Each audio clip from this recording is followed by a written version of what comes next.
안녕하세요. 이번 시간에는 수학에서 개념 공부를 어떻게 해야 가장 올바르고 정확하게 하는 것인지에 대해서 설명을 드려보겠습니다. 개념 공부를 어떻게 해야 됩니까? 이런 질문을 많이 받습니다. 그리고 실제 학생들을 가르쳐도 고등학교 기준으로는 3등급에서 한 9등급까지 학생들은 거의 개념 공부를 제대로 못하고 있어요.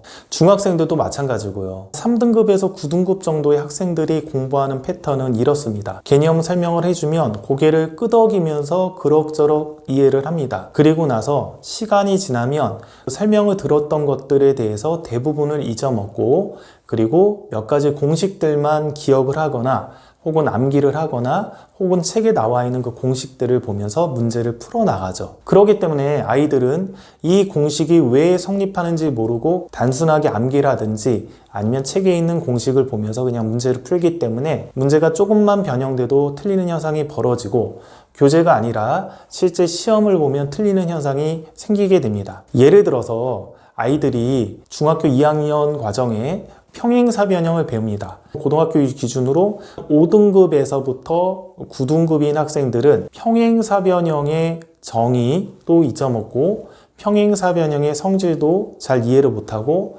평행사 변형의 성질도 암기하지 못합니다.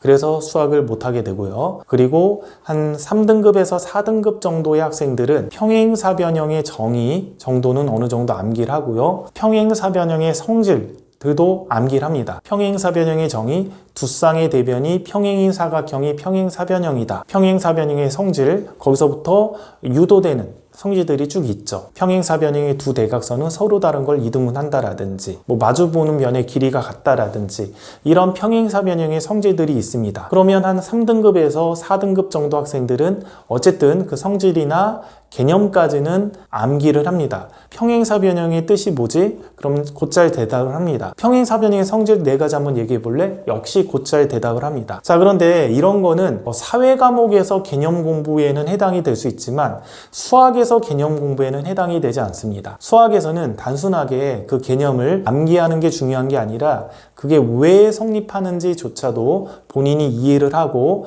그 왜 성립하는 이유조차도 암기를 해서 누군가에게 그거를 말로 설명할 수 있을 정도가 돼야지 개념 공부가 된 것입니다. 그러니까 예를 들어 평행사 변형의 성질이 두 대각선이 서로 다른 걸 이등분한다. 왜 이등분하지? 라고 했을 때 이거를 삼각형의 합동 조건을 이용해서 정확하게 증명을 하고 평행사 변형의 정의는 이런 건데 거기서 이렇게 해주면 삼각형의 합동 조건을 이용해서 두 개가 합동이므로 대각선이 서로 같을 수밖에 없습니다. 이런 식으로 논리적으로 이렇게 설명을 할 수 있어야지 정확하게 개념 공부를 했다라고 얘기를 할 수 있는 것입니다. 3, 4등급 학생들 같은 경우는 개념을 들으면 선생님들이 어떤 개념을 설명해주고 이게 왜 성립하는지 얘기를 해주면 거의 어느 정도는 이해를 합니다. 단지 문제는 그걸 이해한 다음에 잊어먹지만 보통 정의나 공식들까지는 보통 암기합니다. 3, 4등급 학생들은요. 그리고 5등급에서 9등급인 학생들은 선생님들이 설명을 하면 거의 잘 이해를 못하는데 자기가 이해를 못했다라는 사실을 잘 모릅니다. 이해를 제대로 못했기 때문에 당연히 그런 개념들이 머릿속에 저장되지가 않죠. 개념을 모르니까 수학을 못할 수밖에 없겠죠. 따라서 수학의 개념 공부를 제대로 하는 방법은 이 개념이 왜 성립하는지도 정확히 알고 있으면 되는 겁니다. 그걸 기준점으로 잡으시면 돼요. 저는 보통 이거를 제가 쓰는 용어로는 이해와 암기라고 합니다. 이게 왜 그런지를 이해했으면 그거를 암기하는 거죠.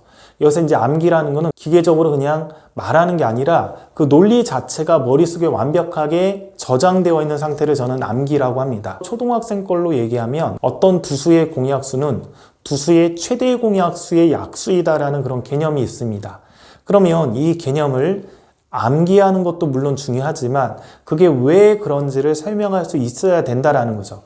여기까지 되면 개념 공부를 잘했다라고 보면 됩니다.